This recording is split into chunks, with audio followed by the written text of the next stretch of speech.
This is the Marketing Podcast Network.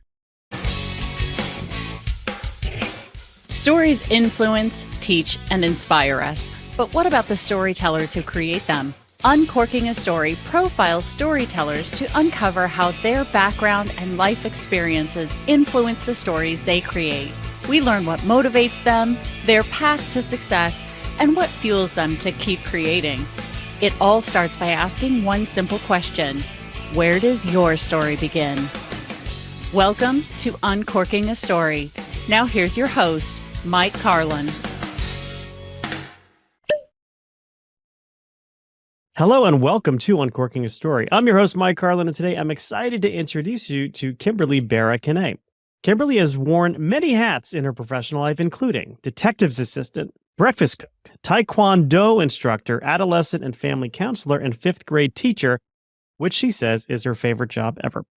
As a writer, her poems and stories have been published in American Writers Review, Mused, Plumtree Tavern, and Rubbertop Review. Her full-length play, Anna's Hummingbird, was given a stage reading at the Dramatists Guild in New York City. Always inspired by the power of play, thoughtful questions, and a lifelong belief in nature's ability to heal, Kimberly joins me today on Uncorking a Story to talk about her life and latest novel, Jett Jamison and the Secret Storm. Welcome to Uncorking a Story, Kimberly. Thank you, Mike. It's great to be here. Great to have you here, Kimberly. And I'm curious, where does your story as an author begin? So my story as an author begins in a place that I think is a little different than most. I never thought that I'd be a writer. I wasn't writing things when I was 6 and hoping I'd write a novel someday later. I read a lot, but the writing part came much later, literally about 15 or 20 years ago as an adult, when my youngest son went off to college and I was in this new space and realized that I needed to go see a therapist and work out some things about some childhood trauma that I had memories of. And so I worked with the therapist, or tried to, but I was unable to speak about what happened to me. Either I didn't have the words or couldn't bring them up, whatever it was, I couldn't talk about it. And so she said, "Do you think you can write something? You don't have to write about it, but can you write about a feeling, a phrase here, a sentence there?" And I said, okay.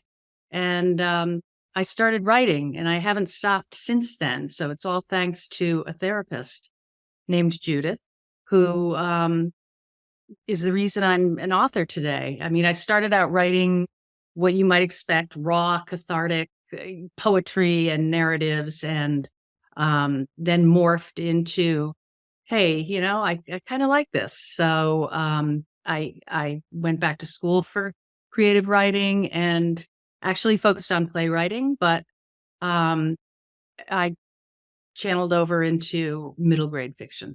Yeah, I love this notion of like taking a source of pain, for example, childhood trauma. And I've talked to, other people as well, who suffer from, PTSD from going to war or other trauma, and, using that and almost transforming that into something positive.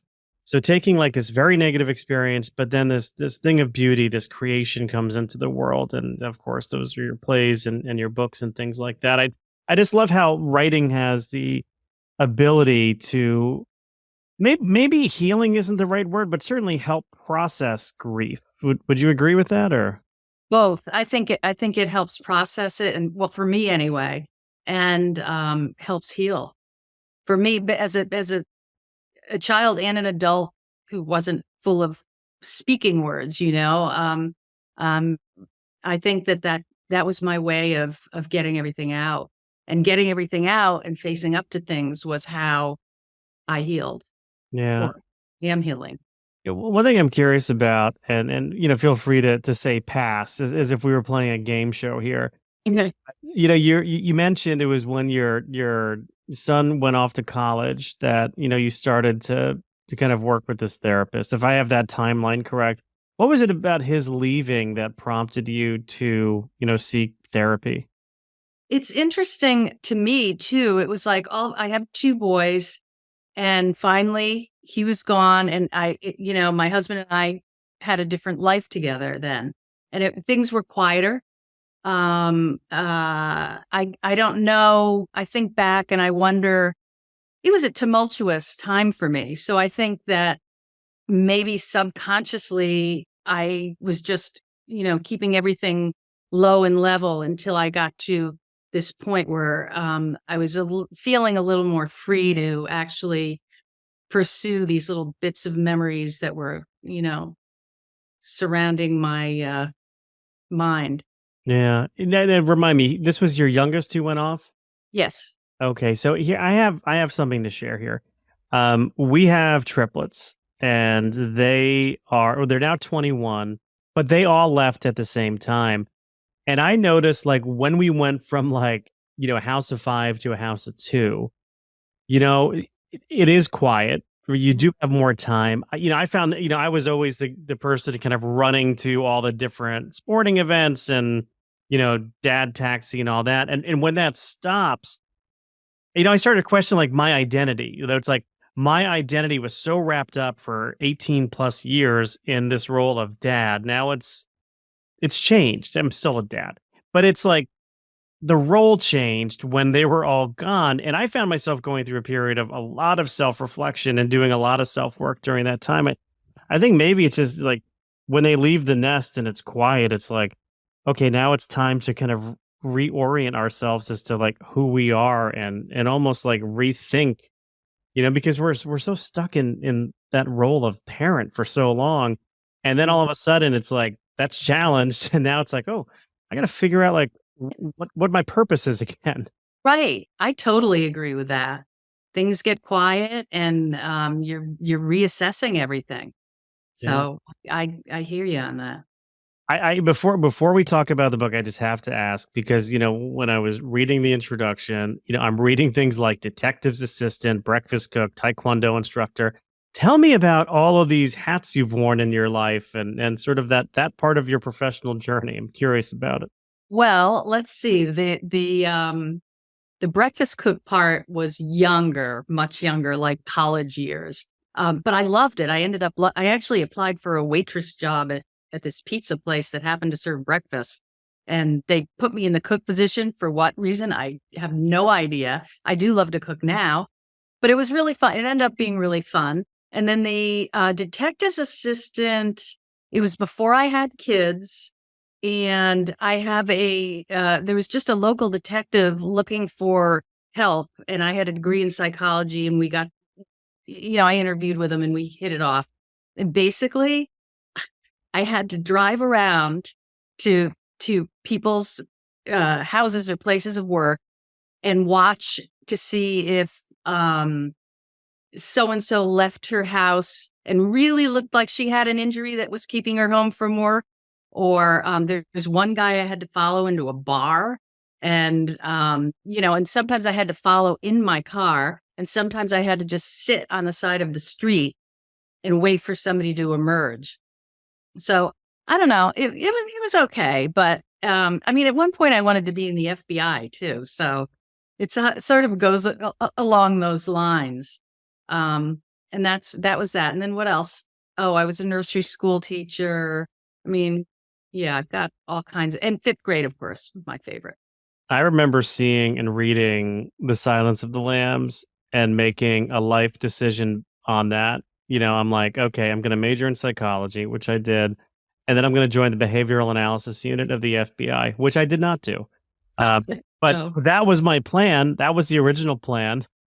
And then I got had a 25-year career in marketing. So didn't really work out the way I thought it would. But I talked to, depending on what you think, I talked to either fewer or more crazy people than I would have if I went into the FBI. So exactly. What can you share with us about Jett Jamison and the Secret Storm? Well, it's a middle grade novel, and it just came out on August 3rd, and it's about a 12-year-old girl who is very sensitive to noise and disorganization. She sees it as disorganization, but a lot of people just call it laid back living. And she hears voices in her head. to escape the noise in her household, where her younger brothers live and her parents that don't seem that are much more laid back than Jett would like them to be, she would run off to her local library and hang out there. On the way home, she meets across the street is a church, and on the way home, she meets a nun named Sister Gia, and they have a nice friendship together. And ultimately, Sister recommends a book to Jett that might help her find peace. And when Jett goes to look for it, it's she actually finds one copy and that disappears and can't find it anywhere else, and no one will talk to her about it. So she decides to kind of wage a battle and try and find out where the book is and why it's being censored. Very interesting. So it's got a lot of feels like it's got a lot of depth to it and a lot of things that, someone as a middle grade reader could really understand and empathize with. I know this is part of a series that you're writing. So this is book 2 in a series. Remind me what the name of that series is. Well, it's called the Brave Girls Collection. It's actually not a series because the characters don't repeat. However, the themes are threaded similarly through all of them. Got it. Okay. So thank you for that distinction. What prompted you to sort of write this collection and sort of these themes, featuring these brave girls? Well, I think it just came out of me. Artemis, the first book, Artemis Spark and the Sound Seekers Brigade, grew out of my time with my students, spending time with them, studying Long Island Sound in the Salt Marsh area and the shoreline. Artemis is a aspiring environmentalist and activist. So that came from that. And of course, Artemis is partly imbued with my characteristics. She is a stutterer and sometimes can't speak at all.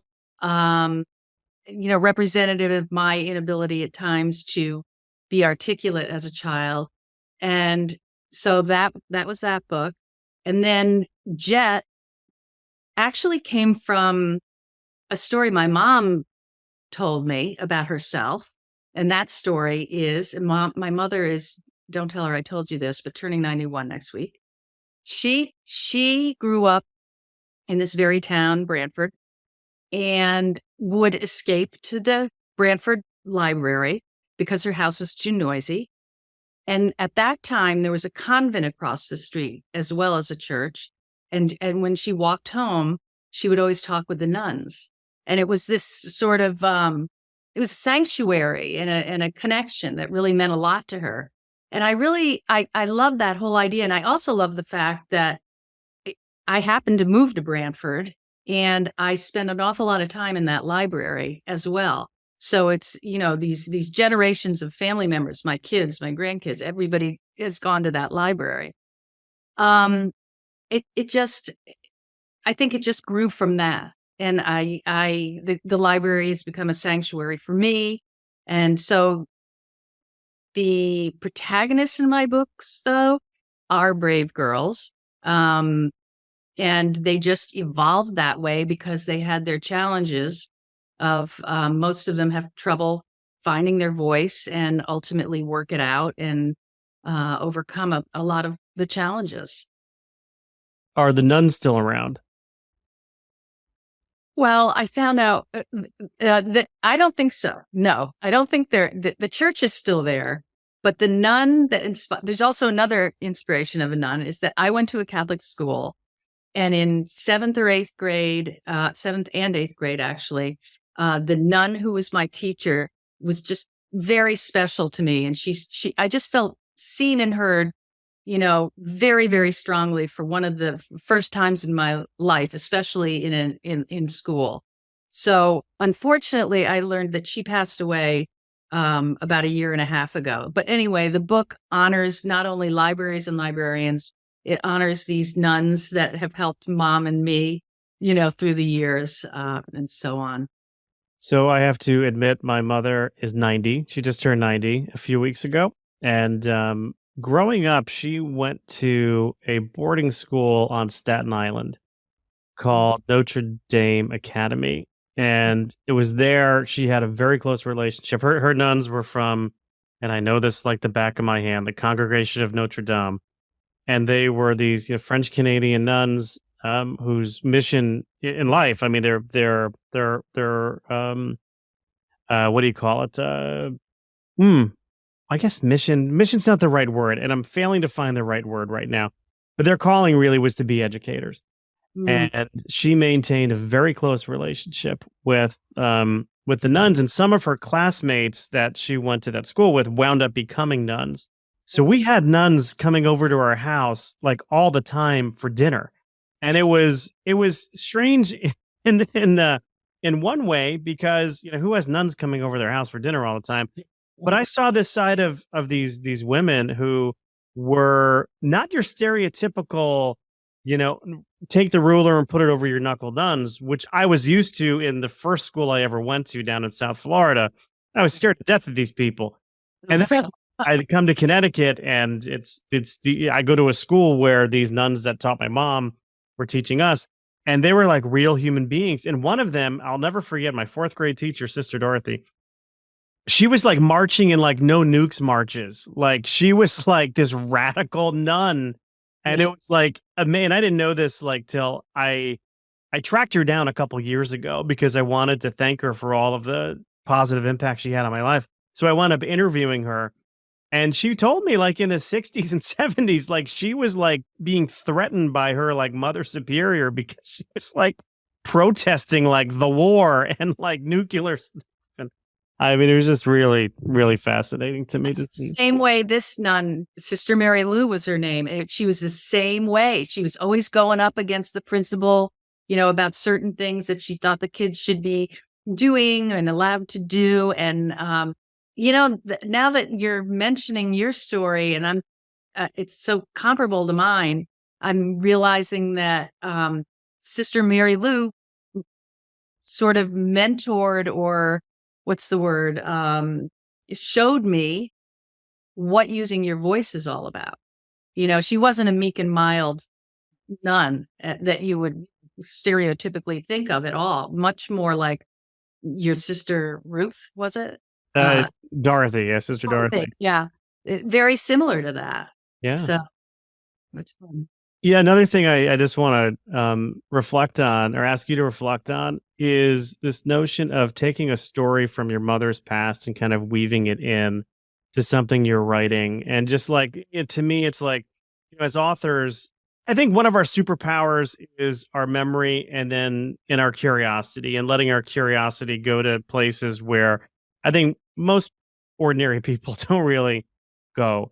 But just like thinking about this story that, you remember hearing from your mom about something that happened in her childhood, and then writing about it so much later in life.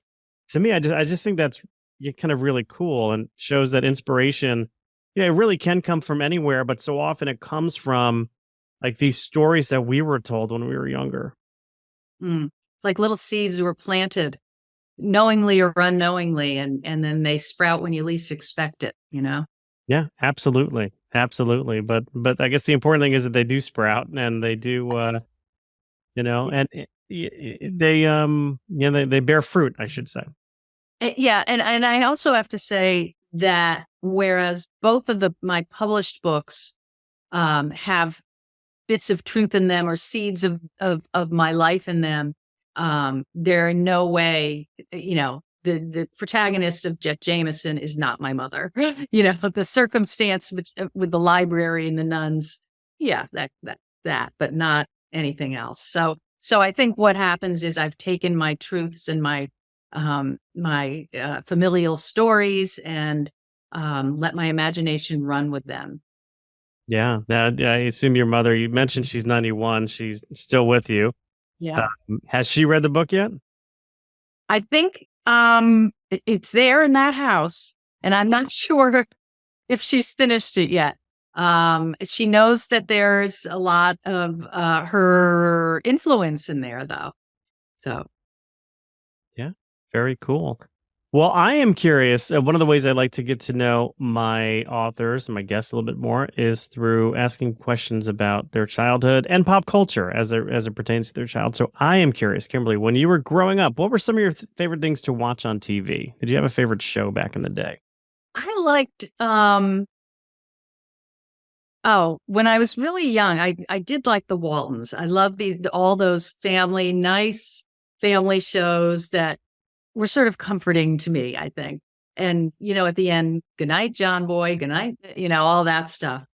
And then, but I really liked Bewitched. And I loved Samantha, that she could just like touch her nose or go like this and things would change. I wanted that power, it was just so cool. I always get a kick out of course, I doing that nose wiggle thing. And of course, her daughter Tabitha, I guess, inherited that as well. But just the tension between, the mother-in-law and Darren, it's always sort. And depending on, I'd love your opinion, new Darren or old Darren, if there was a Darren you prefer. But I always thought that was a kind of a source of comedy. Yeah. Now, new Darren, old Darren. Why? Well, there were two different Darrens on Bewitched, and one of them, I think, is something York. I can't remember. It wasn't Peter York, Tom York, and then the actor switched like through the series. Huh. I think I remember the York one. Was that the original? I think that may have been the original. Yeah. Yeah. The name sounds familiar, but yeah. So I mean, all those sort of easygoing shows are just a great, escape, I guess. Yeah. And then I remember watching, I was so excited to watch the Will Ferrell movie Bewitched, where he played Darren, and who was it? Who played Samantha was Nicole Kidman. Oh, really? And I think while there were funny parts to the movie, it just didn't land. Like, I think it missed a lot of the campiness of the original series. Right. I can see how that would be. Yeah. How about music? What'd you like listening to growing up? I remember having the Supremes albums. That's how far back we go. And playing them in my room. I loved the Supremes. I also will admit to having a poster of the Monkees on my wall. I noticed that admission was accompanied by, I think it was a snort. I mean, it was pretty much a snort. Why are you laughing at that? I mean, I'm a Daydream Believer, to me, holds up today. So tell me, why did you laugh at yourself when you? I just had this vision of that poster when you asked me the question. And, I can't say I was one of those kids that was so into music or, crying when the Beatles came on or watching Ed Sullivan, hoping the Beatles, but I did have a few things that I liked and loved, and the Supremes and the Monkees. Well, who was the shortest monkey? Ricky or Mickey or? Well, there were, so Mickey Dolenz, Michael Nesmith, Peter Tork, and Davy Jones. I love how you remember this. So Davy Jones, I think that I had a crush on. Yeah, and he wound up on an episode of the Brady Bunch, believe it or not. Oh, I used to watch that too. Yeah. There you go. Yeah, I think Marsha wanted him to go to the senior prom or something crazy. Marsha. Oh, God, funny. How about, I know you mentioned it being an avid reader when you were younger. Who were some of your favorite authors? Who were you drawn to? Well, my favorite book was a book called Pookie, and it was by Ivy Wallace. I believe it's out of print now. But anyway, it's about a little white rabbit who sprouts wings and, of course, is ostracized from the community as well as his family. And he heads into the Bluebell forests, and nature heals him because he realizes out there that everybody's different, and those wings can really be an asset to a bunny because then you can fly around and hang out in different places. So I don't know. The illustrations in that book are so rich and detailed So I love that. And when I got older, I read Nancy Drew a ton, and just loved it. If I got a Nancy Drew as a gift, I was in heaven. Trying to think of other books. I read a ton, and I remember being given my godmother lived in California, and I grew up in Connecticut. And she would send me a book for my birthday every year, and I loved that. And the books were by a man named Leo Polito, and he illustrated his own books as well. And do you know of a book called The Swallows of Capistrano? I know the title, absolutely. Yeah, so that was one of the books that she gave me, and he always signed them. And he signed them in like paint or something. It looked like watercolor paint that he used to sign his name. So that was always really special getting those books too. But yeah, I'm trying to think of what else I remember reading under the covers at night when I was supposed to be in bed, and I don't know, they're just not coming to me right now, but those were basics. So I know you've worn a lot of hats in your professional life, and you mentioned being a fifth grade teacher was your favorite job, but now, you have the ability to focus on writing full time. I'm curious, how does that feel to be able to devote, sort of all of your professional energies on something that you love to do? It feels great. I mean, it's been a bit of a whirlwind finally getting published, because the first book was published February 2nd of this year. And then, as I said, Jett came out in August. So it just happened that way, 2 different publishers. So it's been a lot to juggle.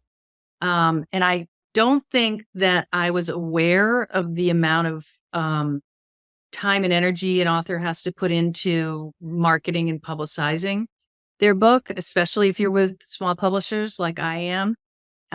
So it's been really an education. It was, I didn't learn any of this at school. The first book, Artemis, that came out in February, it was two years to the day almost from when I first signed the contract to when the book was published. And I thought, 2 years. I've waited, blah, blah, blah. Well, it was a worthwhile 2 years, because during that time, I reached out to other authors. I met other authors in person, who were ahead of me in the game, who knew publishing much better than I did. And so I educated myself that way. Those 2 years were spent in very worthwhile encounters with other people, and just good learning years. So I'm loving it. But right now I'm fighting to find the time to write. It's doing all this other stuff, and Artemis came out. Oh, but wait, Jett came out. What about Artemis? I'm like, am I giving them each enough time? Am I doing this? Am I doing that? But I think I need to calm down and let things be, do what I can do. And I have just recently started to write again. Really seriously. I mean, I need chunks of time to write. I can't just do it well in little bits here and there. I need a good 3 hours to really sit and get into it. Yeah. So it's been interesting. It's been hard, but I love it.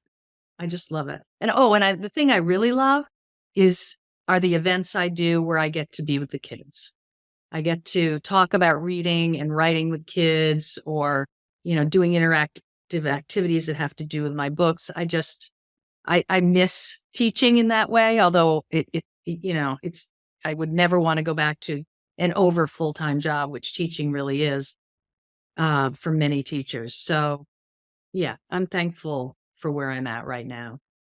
It's interesting when I hear authors talk about not knowing how much work the sort of publicity side is, because a lot of people go into writing their first book thinking, oh, writing's the hard part, and then you realize that once that's done, it's the real hard part. And especially for some writers who might characterize themselves being more introverted, having to really push your stuff. And as you mentioned, being with a small publisher, it's often up to you to find your own publicity and really putting yourself out there and, kind of doing events or doing things like this.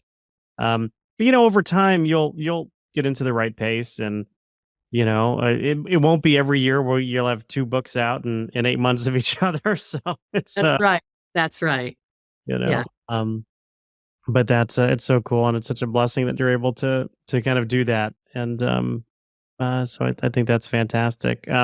One final question: if you could write a letter to your younger self, I call this the "Dear Younger Me" question, and give your younger self some words of advice. What would you share with the younger Kimberly? Well, I would reassure her that she is not broken, that she's brave, that she's lovable and worthwhile, and that there are things that she might not know or believe right now, that she will come to know later. One of which is that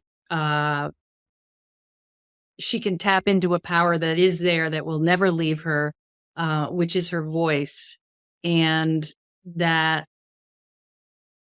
she should always reach out for help if she needs it, and that there are people out there that want to help her. I think I'd just try and be a reassuring voice. I always wanted a big sister growing up, so I can just kind of hear that big sisterly sort of, you can do this, you got this, it's tough, yeah.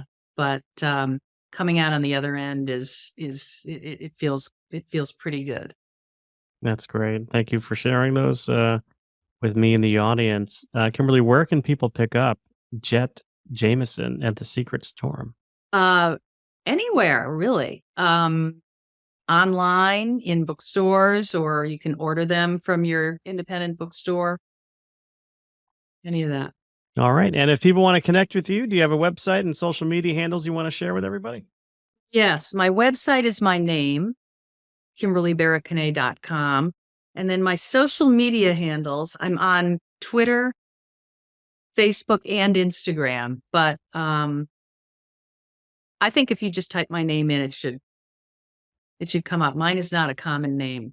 I think for 2 of them, it's Kimberly Behre Kenna, and then Kimberly. I don't know. I don't know them offhand. We'll take the guessing out of the equation. I'll put the direct links right into the show notes. So if anybody wants to get in touch with Kimberly, you can just tap on website, Facebook, Twitter, Instagram. They'll all be in the show notes, along with a link to where you can buy the book. Kimberly, thank you so much for stopping by Uncorking a Story and letting me uncork yours. Thank you, too. It was fun.